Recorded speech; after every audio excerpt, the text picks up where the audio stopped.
Hey guys, आप सभी का स्वागत है एजी मोशन डिज़ाइंस हिंदी में। और आज की वीडियो में हम क्रिएट करने जा रहे हैं एक मोशन ग्राफिक टेम्पलेट, वो भी आफ्टर इफेक्ट्स में बिना किसी प्लगइन का इस्तेमाल किए। अगर आपको आफ्टर इफेक्ट्स और मोशन ग्राफिक्स से रिलेटेड और भी चीज़ें सीखना पसंद है तो आप मेरे यूडेमी कोर्सेज भी ज्वाइन कर सकते हैं, लिंक मैंने डिस्क्रिप्शन में दे दी है। और अगर आप इस चैनल पर नए हो तो इस चैनल को सब्सक्राइब कर दीजिएगा और बेल आइकॉन पर भी क्लिक कर दीजिएगा। तो बिना वक्त ज़ाया किए चलिए स्टार्ट करते हैं।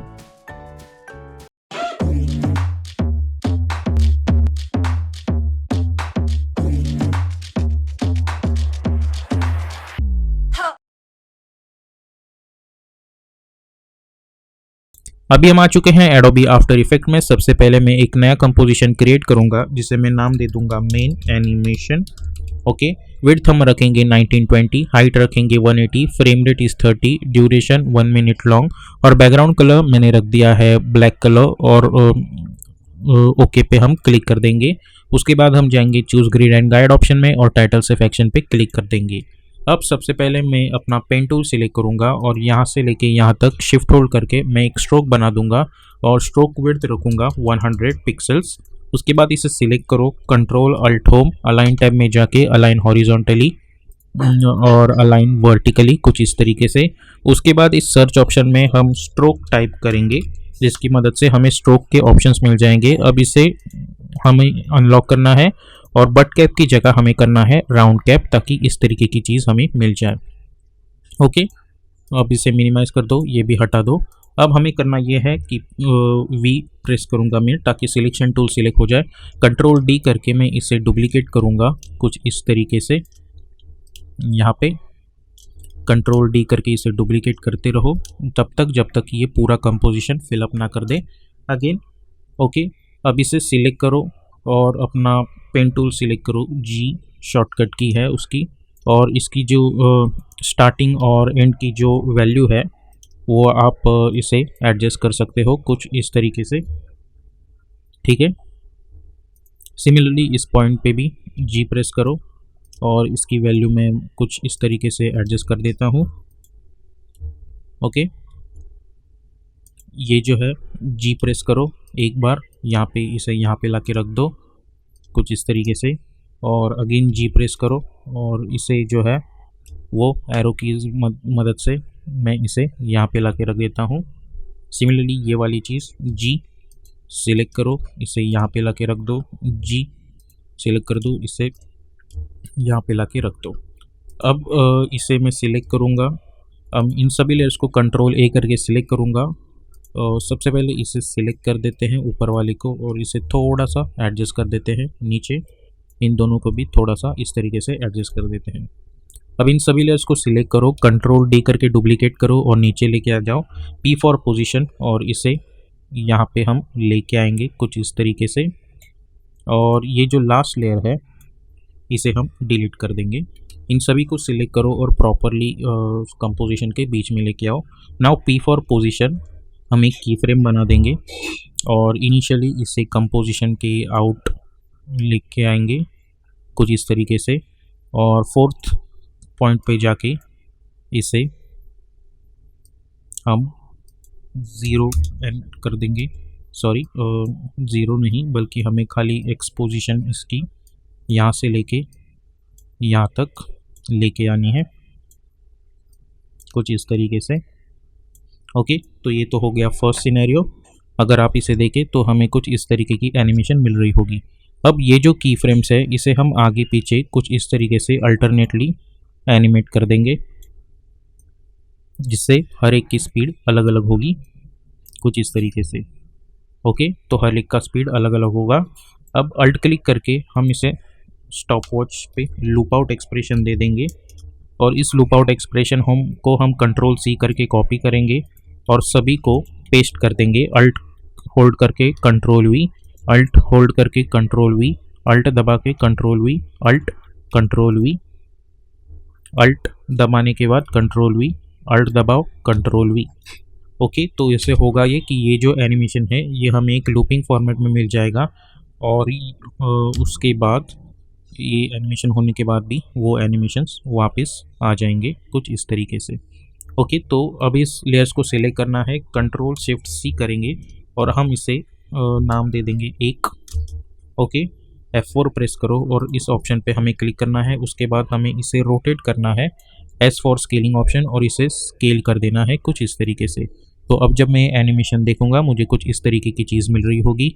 अब मैं जाऊंगा 3 सेकंड पे, अल्ट होल्ड करके मैं इसे यहाँ पे ट्रिम कर दूंगा और इसे मैं यहाँ पे लाके रख दूंगा कुछ इस तरीके से। ओके, तो मुझे यहाँ पे कुछ इस तरीके का एनिमेशन मिल रहा होगा। अब मैं इस वन पे जाऊँगा, कंट्रोल डी करके मैं इसे यहाँ पे लेके आता हूँ, और ये जो इसे मैं डिलीट कर दूंगा।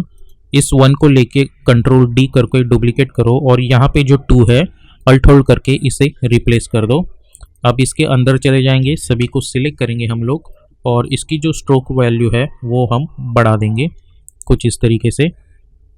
तो आप देख सकते हैं हमें कुछ इस तरीके की चीज़ मिल रही होगी, और इसे मैं पीछे रख दूंगा अराउंड 1 सेकेंड पे। ओके, अब इस सेकेंड लेयर को कंट्रोल डी करके डुप्लीकेट करेंगे और इसे भी कंट्रोल डी करके डुप्लीकेट करेंगे और अल्ट होल्ड करके इसे इससे रिप्लेस कर देंगे। और इसे मैं फिर से यहाँ पे कुछ इस तरीके से लेके आऊँगा, और इसके अंदर जाएंगे हम लोग, यू प्रेस करेंगे और इन सभी की फ्रेम्स जो है वो थोड़ी सी पीछे रख देंगे, और इन सब का स्ट्रोक है जो मैं 10 पिक्सल्स कर दूंगा। ओके, तो आप देख सकते हैं हमें कुछ इस तरीके की चीज़ मिल रही होगी। अब इन सभी को सिलेक्ट करो, अल्ट होल्ड करो और अल्ट होल्ड करके ओपन ब्रैकेट स्क्वायर स्टार्ट में जाके इन्हें यहाँ पे लेके आओ। अब कंट्रोल वाई प्रेस करो और यहाँ पे मैं वाइट कलर का बैकग्राउंड रख रहा हूँ। अभी हमें कुछ नहीं दिख रहा। अब हमें जाना है फर्स्ट कंपोजिशन में। यहाँ पे इन सभी को हमें अलग अलग कलर्स सिलेक्ट करने हैं। फॉर एग्जांपल इससे रेड, आप कोई भी कलर कॉम्बिनेशन चूज़ कर सकते हैं। मैं फ़िलहाल के लिए कोई भी रैंडम कलर्स चूज़ करता हूँ, आप अपने हिसाब से कोई भी कलर्स चूज़ कर सकते हैं। It's totally up to you.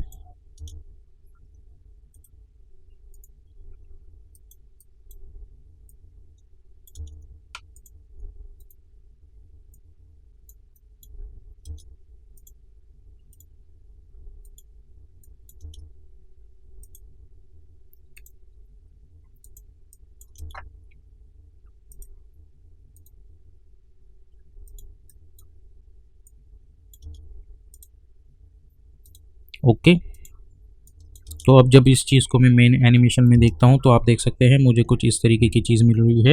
ये जो सेकंड वाला कंपोजिशन है ये हमें पीछे चाहिए इसके, और ये जो लाइन वाला है ये यहीं पे।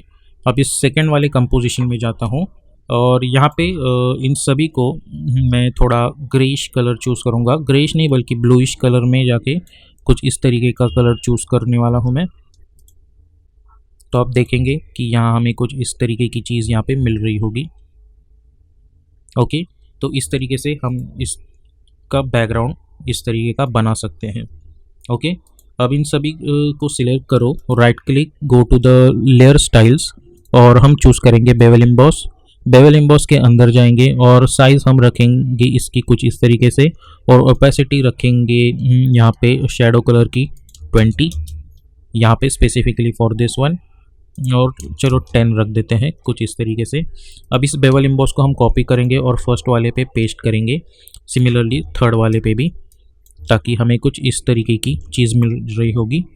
अब हमें थर्ड लेयर को सिलेक्ट करना है, हमें जाना है इफेक्ट एंड प्रीसेट्स पैनल में, और हम अपना ड्रॉप शेडो इफेक्ट अप्लाई कर देंगे इस पर। और ड्रॉप शेडो में भी हम डिस्टेंस रखेंगे 20, सॉफ्टनेस रखेंगे 100 और ओपेसिटी रखेंगे 20। ओके, और कलर जो है वो हम रखेंगे कुछ इस तरीके का ब्लूइश कलर हम रखेंगे। इस ड्रॉप शेडो इफेक्ट को कॉपी करना है कंट्रोल सी करके और इन लेयर्स पे पेस्ट कर देना है कंट्रोल वी करके। ओके, तो हमें कुछ इस तरीके की चीज़ मिल रही होगी। और अगर आपको लगता है कि इसके अंदर का जो स्ट्रोक का साइज़ है वो बहुत ही बड़ा है तो आप इसे छोटा भी कर सकते हैं कुछ इस तरीके से। Okay, it's totally up to you, आप अपने हिसाब से इसे सूटेबल जैसा आपको लगे उस तरीके से बना दीजिए। मैं इसे क्वार्टर रेजोल्यूशन पे रखता हूँ। तो आप देख सकते हैं हमें एक इस तरीके का बैकग्राउंड एनिमेशन यहाँ पे मिल रहा है। उसके बाद हम ये कर सकते हैं कि राइट क्लिक न्यू और एक एडजस्टमेंट लेयर बना सकते हैं, और इसे जो है वो हम इफेक्ट एंड प्रीसेट्स पैनल में जाके टर्बुलेंस डिस्प्लेस इफेक्ट अप्लाई कर सकते हैं। यहाँ पे तो आप देख सकते हैं हमें कुछ इस तरीके का वियर्ड सा एनिमेशन मिल रहा होगा। अब हमें करना ये है कि इसकी जो साइज़ है वो मैं कर दूंगा 300। ओके, कुछ इस तरीके की चीज़ हमें मिल रही होगी। और कॉम्प्लेक्सिटी अगर मैं बढ़ा देता हूँ तो आप देख सकते हैं हमें किस तरीके का एनिमेशन मिल रहा है। तो कॉम्प्लेक्सिटी में कर दूंगा पॉइंट कुछ इसी तरीके की रखूँगा, और साइज़ जो है वो मैं कर दूंगा 600। और अगर मैं अमाउंट बढ़ा देता हूँ तो हमें कुछ वियर्ड सा एनिमेशन दिख रहा होगा, तो मैं 40 कर देता हूँ। तो आप देख सकते हैं हमें एक वेवी एनिमेशन भी यहाँ पे इस तरीके का मिल सकता है। और अगर आप चाहें तो ये जो थर्ड लेयर है इसे टॉप पे लेके आओ ताकि उस पर वो इफेक्ट ना हो, और यहाँ पे आप अपना जो भी टेक्स्ट टाइप करना चाहते हैं वो आप कर सकते हैं। फॉर एग्जांपल मैं यहाँ पे मोशन ग्राफिक्स टेक्स्ट टाइप करना हो, कलर में ब्लैक रख रहा हूँ, और पॉपिंस में सेमी बोल्ड वर्जन फॉन्ट रख रहा हूँ, अल्फ़ाबेट्स के बीच का डिस्टेंस भी कम रख रहा हूँ, और यहाँ पे मैं डिज़ाइन टेक्स्ट टाइप कर रहा हूँ। इस टेक्स्ट को सिलेक्ट करूँगा, अलाइन टैब में जाके align horizontally, align vertically, S for scaling option, और इसकी स्केल बढ़ा देता हूँ। कैरेक्टर में जाके इसकी बीच का डिस्टेंस कम कर दूंगा, और ये जो मोशन टेक्स्ट है इसे मैं एक्स्ट्रा लाइट चूज़ करूँगा, और डिज़ाइन टेक्स्ट को हम थोड़ा साइज़ बढ़ा देंगे और नीचे ला के रख देंगे, और सेमी बोल्ड की वजह डार्क वर्जन चूज़ करेंगे, और इसका कलर भी है वो मैं ग्रीश कर दूंगी कुछ इस तरीके से। इन सभी टेक्स्ट का कलर जो है वो हम ग्रीश कलर चूज़ करेंगे कुछ इस तरीके से। ओके, इसकी स्केल हम एडजस्ट कर देंगे। ओके, और ये जो है वो मैं थर्ड लेयर के बाहर लाऊंगा ताकि ये जो थर्ड लेयर्स का इफेक्ट है वो इसके ऊपर चला जाए। और इस मोशन डिज़ाइन को फिर से कंट्रोल डी करके सबसे पीछे लेके आऊँगा, एस फॉर स्केलिंग ऑप्शन, और इसकी स्केल जो है वो मैं बढ़ा दूंगा, और यहाँ पे इसका स्ट्रोक फिल हटा के इसका एक स्ट्रोक चूज़ करूँगा मैं, और स्ट्रोक कलर विड्थ में रखूँगा 0.2। तो अगर मैं फुल रेजोल्यूशन पे देखता हूँ तो मुझे कुछ इस तरीके की दिख रही होगी, और टी करके ओपेसिटी इसकी रख दूंगा 30। ओके, तो आप देख सकते हैं कि हमें इस तरीके का एक मोशन ग्राफिक पैटर्न दिख रहा है। और अगर आप चाहें तो इस 3 को कंट्रोल डी करके डुप्लीकेट करो और इसे फिर से पीछे लेके आओ, और कंट्रोल 0 करके मैं अपना प्रोजेक्ट विंडो ओपन करूँगा। ये जो थर्ड लेयर है इसे कंट्रोल डी करके डुप्लीकेट करके इससे रिप्लेस कर दूंगा इससे, तो फोर्थ कंपोजिशन मिल जाएगा। इसके अंदर चले जाएंगे, इन सभी को सिलेक्ट करेंगे, और इसकी जो स्ट्रोक विड्थ है वो मैं कर दूंगा 3 ताकि ज़्यादा ना हो, और ये जो थर्ड वाली है इसे डिलीट कर दूंगा ताकि क्योंकि उसका स्ट्रोक थोड़ा बड़ा रख रहा था टेक्स्ट के अकॉर्डिंग। तो इस तरीके से आप वेवी एनिमेशन बना सकते हैं। और ये जो एडजस्टमेंट लेयर पे हमने टर्बुलेंस डिस्प्लेस इफेक्ट अप्लाई किया है, अगर मैं अल्ट क्लिक करके इस पर एक प्रीसेट लगा दूंगा टाइम, ठीक है, टाइम स्टार और टाइम स्टार 90, तो एक ये जो वेव है वो एनिमेट होगी पीछे। तो इस तरीके से हम ये आफ्टर इफेक्ट में एक मोशन ग्राफिक टेम्पलेट बना सकते हैं।